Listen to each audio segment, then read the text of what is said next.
Bene data mudukurikiye nanone twongeye kubasuhuza mu izina rya Yesu. Nejejwe kongera kubana namwe kandi nejejwe nanone no gufata uyu mwanya wo kugira ngo tuganire ijambo ry'Imana. Mbere na mbere ndashimira nyakubahwa pastori ukomeje kudutumira kuri icano kugira ngo tubabwirize ubutumwa bwiza kandi twongere duhembure ubugingo n'ijambo ry'Imana. Ndashimira na Aimable ukomeje kudufasha kuringaniza aya mashusho ndetse no kugira ngo tubagezeho ubutumwa bwiza ndetse mu buryo bugaragara. Imana ibaho umugisha. Rero nejejwe kubana namwe, ngira ngo tumaze kumenyerana kuri icano, ariko abagiye kudukurikira bwa mbere, amazina yanjye ni Kwizera. Ndi umuvugabutumwa kandi ndi umuyobozi w'itorero, umwarimu mu ikanisa yatabagwe muri paruwasi ya Gishuro ndetse mu bucidikoni bwa Rukomo, diyosezi ya Gahini, kandi ndagira ngo dufate umwanya wo kubana namwe. Imana ibaho umugisha. Ijambo mbazaniye muri iki gitondo ni ijambo ridukomeza cyane cyane no muri ibi bihe turimo. Ndagira ngo iri jambo ryongere ridukomeze kandi rifashe ubugingo bwacu. Mbere na mbere reka dusenge kugira ngo Imana idufashe kandi dushoboze. Yesu aduha umugisha. Mwami Imana, turagushimye, tugushimiye uyu mwanya mwiza uduhaye kandi tugiye kuganira ijambo ryawe. Turaguhamagaye ngo uzubane natwe, umwuka wera atuyobore kandi afasha abagiye kumvira ijambo, rikomeze ubugingo bwabo, ribahembure kandi baheshe umugisha. Ndetse no muri iki gihe cyaguma mu rugo, reka abantu bakomezwe nawe kandi barindirwe mu buntu bwawe kugira ngo izina ryawe rihabwe icyubahiro. Urakoze Mwami kubyumva no kubyakira, ni mu izina rya Yesu, amen. Ijambo ngira ngo rero tuganireho, ndagira ngo tuganire ku bigeragezo bitari bimwe duhura nabyo muri ubu buzima. Ngira ngo kandi nongere mbakomeze mu byanditswe byera. Ndagira ngo dusome ijambo riri mu rwandiko rwanditswe na Yakobo, igice cya mbere, turaza guhera ku murongo wa mbere. Ibyerekeye ibigeragezo n'ibishuko. Ndagira ngo rero tuganire kuri ibi kandi turusheho gukomera. Ndetse muri iyi si duhura n'ibigeragezo byinshi bitari bimwe kandi bigora ubuzima bwacu, ariko kimwe n'ijambo ry'Imana tumaze iminsi tuganira, ndagira ngo mwiringire Imana kandi muyizere, mube maso, mukomere, Imana iturengere. Rero ijambo ry'uyu munsi ni uburyo bwo kubasha kurwana intambara nziza mu bigeragezo bitari bimwe, tugakomera kandi tukiringira. Ndetse ndagira ngo tuvugane ku byerekeye ibigeragezo ndetse n'ibishuko n'ibintu byinshi bitandukanye biba muri ubu buzima, uko dukwiye kwirinda n'uko dukomera. Ndetse n'iyi covid ni ikigeragezo kitatworoheye, gikomereye isi yose, ndetse n'abanyarwanda tukaba turi mu kaga gakomeye cyane. Ari nayo mpamvu habayeho iyi myanzuro yo kuguma mu rugo, ariko mbasaba ngo mukomere, kuko mu bigeragezo tugomba gushikama tukanesha. Dusome ijambo ry'Imana. Bene data, mwemere ko ari iby'ibyishimo rwose nimwugubwa gitumo n'ibibagerageza bitari bimwe. Mumenye yuko kugeragezwa ko kwizera kwanyu gutera kwihangana, ariko mureke kwihangana gusohoza umurimo wako, mubone gutungana rwose mushyitse mutabuzeho na gato. Kugira ngo rero dukomere kandi dushikame, dushike kandi turindirwe mu buntu bw'Imana, ndagira ngo we mwene data unkurikiye ubanze umenye inzira zishobora kugutera kunesha mu bigeragezo bitari bimwe. Inzira ya mbere ni ukwemera. Mwemere rwose, ni ukwemera. Kandi inzira ya kabiri ishobora kugufasha ikakurengera muri ibi bihe bigoranye ndetse biruhije ubugingo bwa benshi, ariko kandi nanone tugomba kwihanganira kandi tugakomereramo, ni ukumenya. iyindi nzira ishobora kudukomeza kandi ikadutera kubona imbaraga ni ukwihangana. rero ikindi dusorejeho kandi gikomeye cyane gishobora kurinda ubuzima bwacu ni ukureka.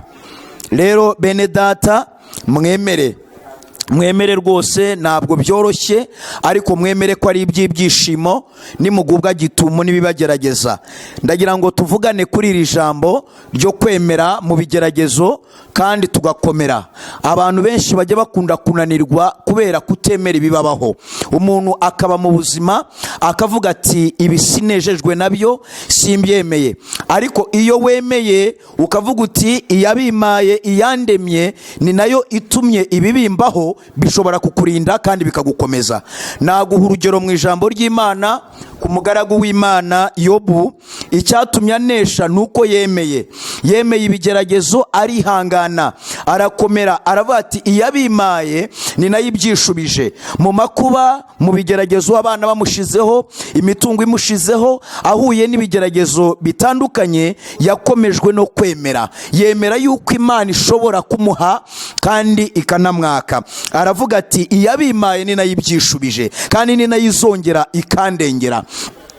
ndagira ngo nkubwire kuri iki kintu cyo kwemera. abantu benshi ntabwo bajya bakunda kwemera ibibabaho. umuntu akavuga ati mu buzima bwanjye uko mbayeho ibi ntabwo mbyumva, ntabwo nabyemera. rimwe na rimwe umuntu akavuga ati sinakwemera ko ibi byambaho narasenze, sinakwemera ko ibi byambaho nduwo ndiwe. umuntu agakomererwa n'ibigeragezo kubera kutemera ibimubayeho. ese ubu nanjye Imana iranzi, ariko reka nkubwire, emera yuko ibigeragezo bitugeraho. si ibyaha byawe wakoze, si amakuba, si ibindi, ahubwo ni ukwemera, tukemera ibituguye gitumo, tugakomera, tugashikama mu ruhande rw'Imana. aho twaboneye ibyiza ni naho twabonera n'ibitugerageza. Imana iyo igerageje kwizera kwacu, tukemera, tugashikama, tugakomera, Imana iraturengera. ikindi ngira ngo tuganireho ni ukumenya uko witwara mu bigeragezo, kumenya uko witwara mu makuba, kumenya uko ugenza, kumenya uko witwara biragushoboza. iyo umuntu amenye neza igiteye ibi ngibi, akamenya neza imva n'imvano y'ibintu, arahagarara agakomera. ndagira ngo mwene data, menya neza ibigeragezo byawe n'intandaro yabyo, ubisobanukirwe kandi wemere kumenya uko witwara mu makuba, wemere kumenya uko uri bwitware muri iki gihe cyaguma mu rugo, wemere kumenya uko witwara muri ibi bihe biruhije. wemere uri muto, wemere uri mukuru, ukomere kandi ushikame, bizarengera ubuzima bwawe.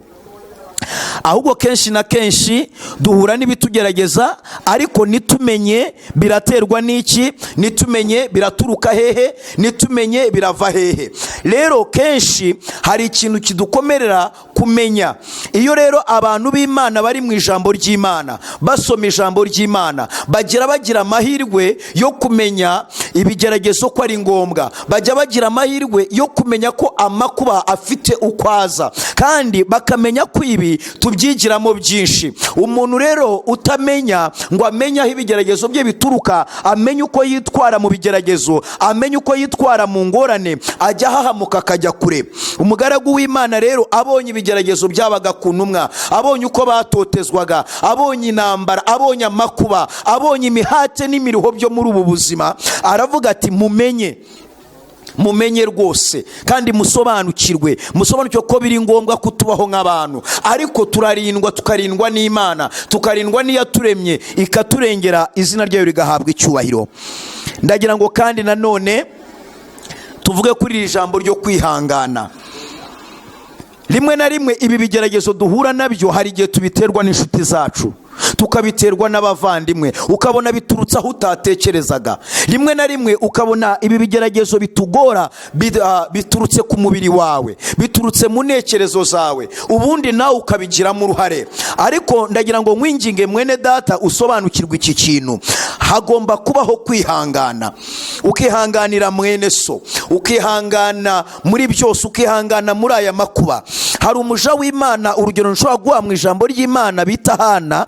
yageragejwe cyane na mukeba we Penina, ariko akajya ababazwa cyane n'ibyo, akagira agahinda. Nawe hari ibigutera agahinda, hari ibikubabaza, ukagera naho wanasubira kuri cya kindi twahoze tuvuga, niwemera ibikubayeho kubera uwo biturutseho, kubera aho biturutse, kubera umwanya bijemo. Ariko ndagira ngo nkubwire ngo kwihangana bitera kunesha. Hana yarihanganye ageraho ababarira Penina, ajya gusenga yamuruhutseho, nibwo yasamye inda ya Samweli. Ariko igihe yamuberaga umutwaro ataramwihanganira, yagumaga azibye inda ibyara. Ariko ndagira ngo nkubwire ngo nawe geraho wihangana, bitewe n'aho ikigeragezo cyawe giturutse, bitewe n'aho amakuba yawe aturutse. Ihangane muri iki gihe cya Covid, komera, shikama mu mwanya urimo. Waba uri umwana w'imfubyi, waba uri umupfakazi, waba uri udafite shinge na rugero, mu buzima urimo humura. Iyo wihanganye Imana iragukomeza. Natwe hari ubuzima twagiye tunyuramo butatworoheye. Nanjye uvugana nawe mbonye isi irimo amakuba n'ibigeragezo bitari bimwe,